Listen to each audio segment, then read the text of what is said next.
نجح في الهدف الاول وهو عدم استقبال اهداف في المباراتين. اخذ نقطه من المرشح الاول للصعود هي كرواتيا في هذه المجموعه.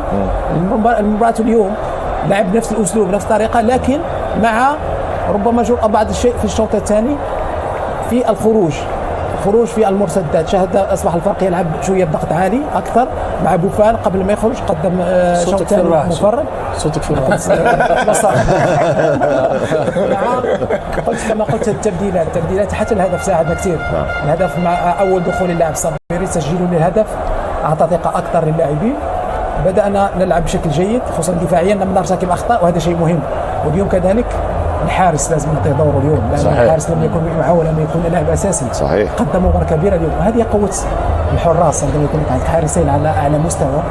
غياب حارس الاول بونو معروف افضل الحراس في العالم.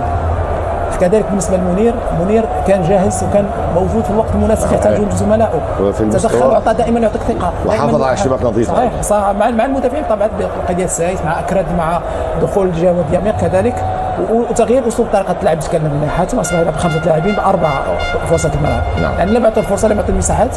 ما شاهدناش دازا، ما شاهدناش لوكاكو عندما دخل، ما شاهدناش حتى دي بروين. اللاعب وسط الملعب كانوا دائما يراقبون اكثر، كان مراقب بين المرابط وناحي واسلام قبل ما يخرج. عندما دخل صابر اصبحت مراقبه كل لاعب عندما ياتي الى مكان قريب منه يكون هو المكلف بالرقابه.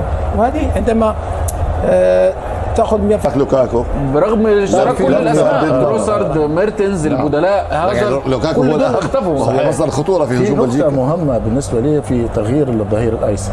انا الظهير الايسر الذي تم عطية الله لابد ان يلعب اساسي. لاعب جيد جدا، ظهير ممتاز، ولابد ان تضحى يا احمد المدرب هو له حرية الاختيار.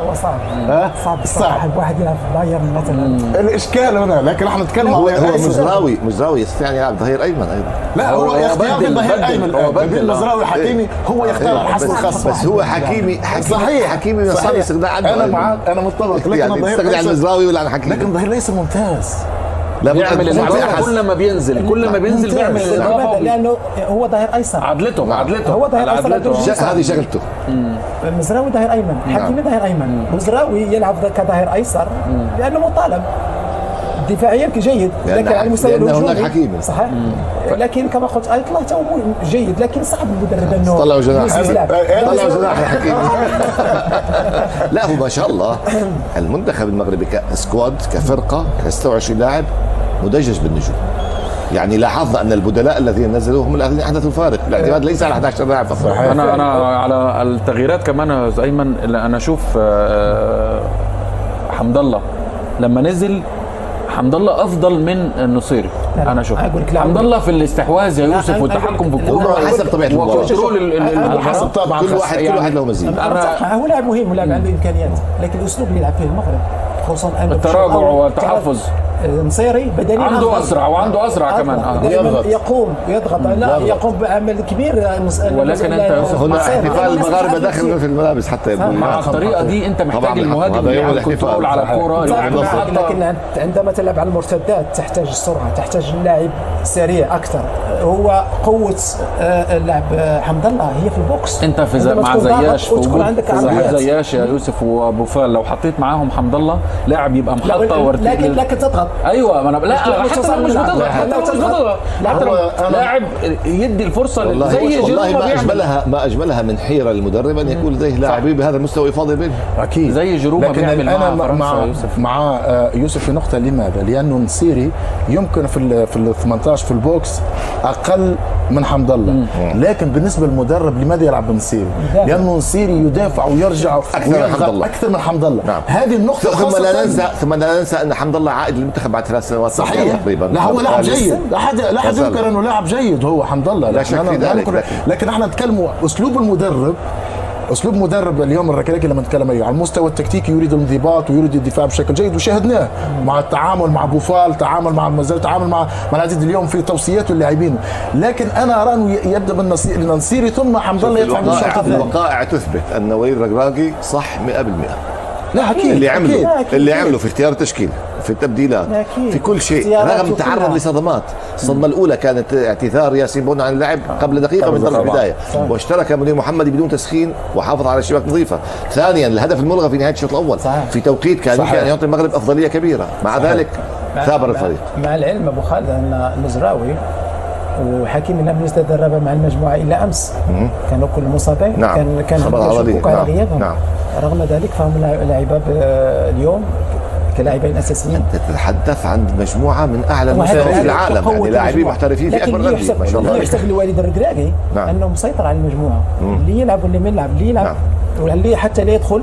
ولذلك احنا نطالب من المغرب حتى ابو فهد لما استبدل انا ما اعجبتني ردود افعاله. بالفعل نعم، لكن يجب ان لا يظهر ردود افعال فيها انزعاج، انه ايه، انه والله انا زعلان. خلاص لا حدا هو اللي يلعب هو اللي يمثله. من حسن حظ بوفال كان ذاهب الى وسجل هدف، سجل ورجع احتفل معه وتغير المود.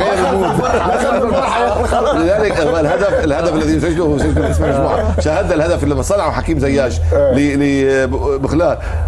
حكيم زياش يحتفل كانه هو اللي مسجل هدف. صحيح صحيح. هذه الروح ايضا مطلوبه هي تستمر مع موجودة. الفريق. لكن كذلك انه شيء مهم انه بعد تسجيل الهدف وتكلم على النقطه هذه يوسف، تفاعل المدرب مباشره بالتغييرات بلجيكا مباشره. ادخل المدافع اكيد من اجل انه يحمي الدفاع ويكون هنالك ليبرو، لانه ستكون هناك كرات طويله ثم لوكاكو ثم الكرات ما بين الخطوط، واكيد ان الدفاع تعرض الى ارهاق على طيله المباراه كامله، وهو الدفاع والركض خلف الكره. فتفاعلوا بشكل جيد، يعني مدرب عايش ولا نتكلم عن المدرب، نتكلم على اطار فني ككل، لكن المدرب هو الذي يتحمل المسؤوليه.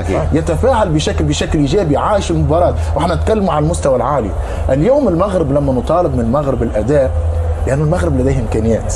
لما نطالب المغرب أن لديه إمكانية الذهاب بعيد في هذه كأس العالم، لأن يعني لديه لاعبين ينشطون في أقوى الفرق الأوروبية وقادرين على مجاراة بلجيكا، وشاهدنا مع كرواتيا، وقادرة أن تلعب أمام الكل بنفس هذا المستوى وأعلى من هذا المستوى، باستثناء بعض المنتخبات التي أقوى من المغرب. هذا هو الناس تبحث كانت عن حصان أسود في هذه البطولة، ويبدو لي أن الحصان الأسود في هذه البطولة سيكون عربي. بدأت السعودية واليوم نكمل إن شاء الله، وهذه فرحة عربية ونتمنى أن يتواصل ذلك، لأن المباراة القادمة مع كندا يجب أن ينظر